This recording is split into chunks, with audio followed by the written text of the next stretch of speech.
Hi guys, and welcome to Real English Online.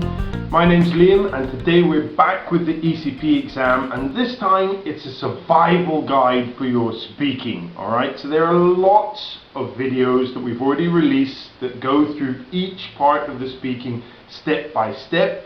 So if you haven't watched those, you should probably watch those rather than starting with this. The idea of this video is this is a very fast, quick guide for do's and don'ts, so it would be ideal for people who are just about to sit the exam. Alright, and this is just a quick reminder and a refresh for those students out there. Alright, so let's have a look.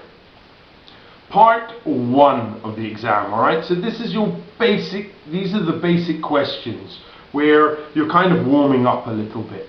Alright, so the do's: give extended answers. As I always say in any speaking exam, the examiner doesn't know you, has never seen you before, and this is your chance to shine.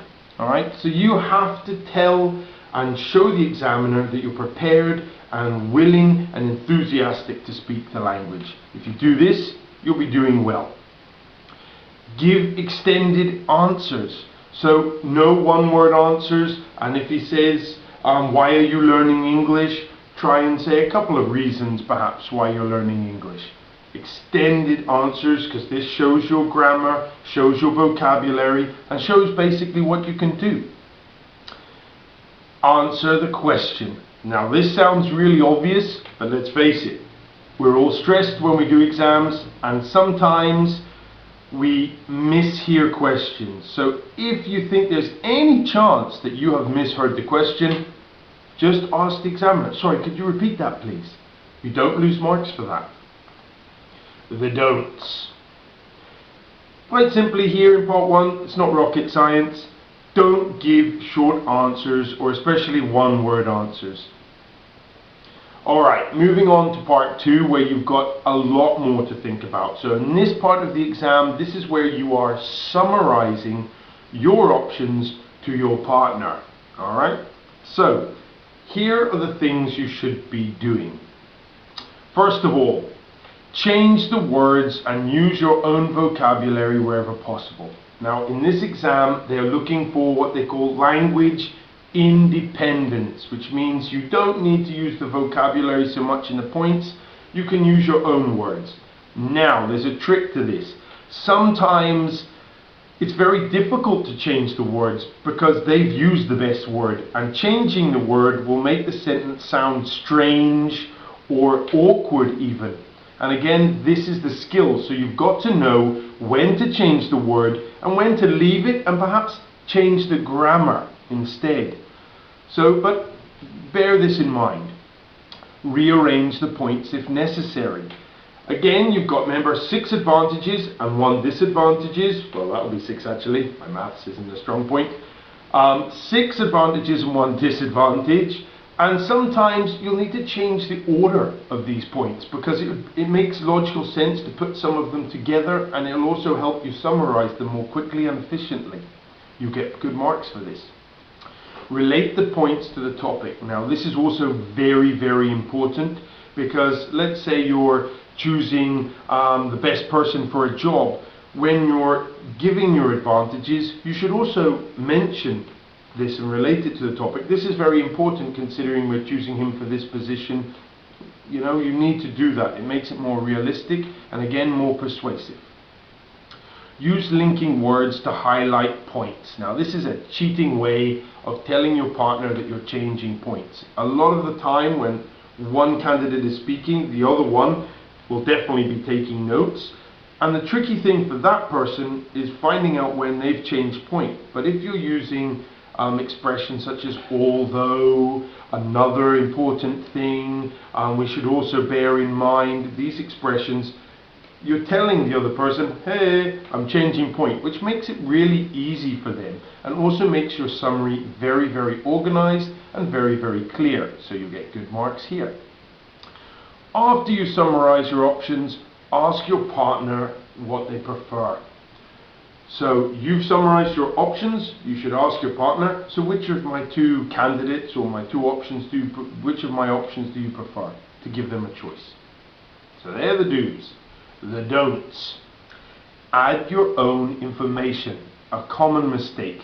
If you add your own information, your partner is going to write down the wrong information, and that messes up the whole exam and means you might be, as a pair, going off topic and talking about things that just aren't relevant, and you will lose marks for that if you give someone the wrong information. Don't do it. Overextend your points. As I said before, the other person is kind of, taking notes, and if you overextend your points, it makes it very hard for them to pick out the points of information.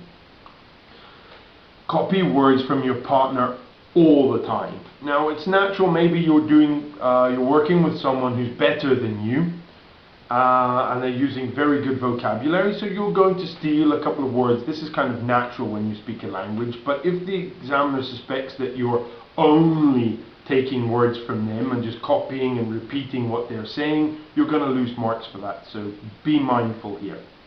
Okay, part 3. So this is where you're working together. Together is the emphasis here. So the do's: work together. Or a lot of the time people are going into the exam, they don't know each other, and sometimes there's a little bit of awkwardness or disagreement, and you have to remember, and this brings me to my second point, be polite even if you disagree. In English, or in England I should say, even when we're angry, we're kind of polite. And in a lot of other cultures, for example Greece, where I am, people are a lot more direct, and they don't mean it in a bad way, but that's just the way it is. And you have to bear this in mind, that in English we're very nicey. So even if you disagree, you should be using expressions like, I see your point, however, I get where you're coming from, but I don't really think, politely disagreeing. You should never say, no, you're completely wrong here. No. Don't be too hostile, because you'll lose marks. The idea is to work together and reach an agreement in a civil way. Talk and discuss all points. This is a big problem in this part. A lot of the time, candidates will pick certain points and just ignore other ones. You should really be talking and developing all of them if you can. And most importantly, respond to what your partner says. So if they say, oh, what do you think? Just don't say, I agree, and go on to the next point. Say, I agree, and say why you agree, because that's what a dialogue is. Feedback to your partner. The don'ts. Not a lot here. Get obsessed with choosing your own option. I've spoken about this in my other part 3 video. Some people believe that they have to choose their own option. This is not the case. You have 2 options in this part, and you just have to pick the best one. It doesn't matter whether it's their option or yours. Just pick the best one. Reach a decision too quickly. When my students do this exam and they start off by saying, well, I think so-and-so is the best candidate, I'm like, no, straight away. The whole point is to reach a decision, not decide within the first 15 seconds. Work with your partner, pick each other's brains, so to speak, and then reach a decision at the end. And don't reach it too quickly, because the examiners will say you still have 2 minutes left, or you still have 1 minute left, and then it's a bit awkward for you. Okay, part 4. So this is where you can look at each other's the notes now, the examiners change, and you're doing a formal presentation to someone. So during your 1 minute, yes, say you're Spanish or you're Greek, it's natural to maybe speak your own native tongue. Wrong. Don't do it. The examiners, although they're away from the table, they are listening to what's being said. You're not being marked for it, but they will want you to speak in English, please. Organize who is doing what. Organize who's going to start, who's going to introduce who's going to do the very brief conclusion. You can even help each other with what you're going to say. This is a big chance. You have 1 minute to work together as a team and help each other out. Use it. Be persuasive, and that's the whole point of this part. Be persuasive be as persuasive as possible. So give several points why each of your points is important. A lot of people here are too brief, and I say to my students that you should really be talking for, I would say, at least 45 seconds to a minute for each one of your points. If you're not doing this, you're not expanding and you're not being persuasive enough, and so you're going to lose marks. Introduce your partner. When you if you do your two options, say, now my partner is so and so, will continue. That's nice. And use formal language. Remember, this is a formal part of the exam, so use formal language. Okay. The don'ts. Be too brief, as I said before. Make sure you're being persuasive and expanding your points. And don't be super informal. Remember, this is a formal setting now. You're trying to persuade your manager or the head of the company, something like that. So you can't be too informal.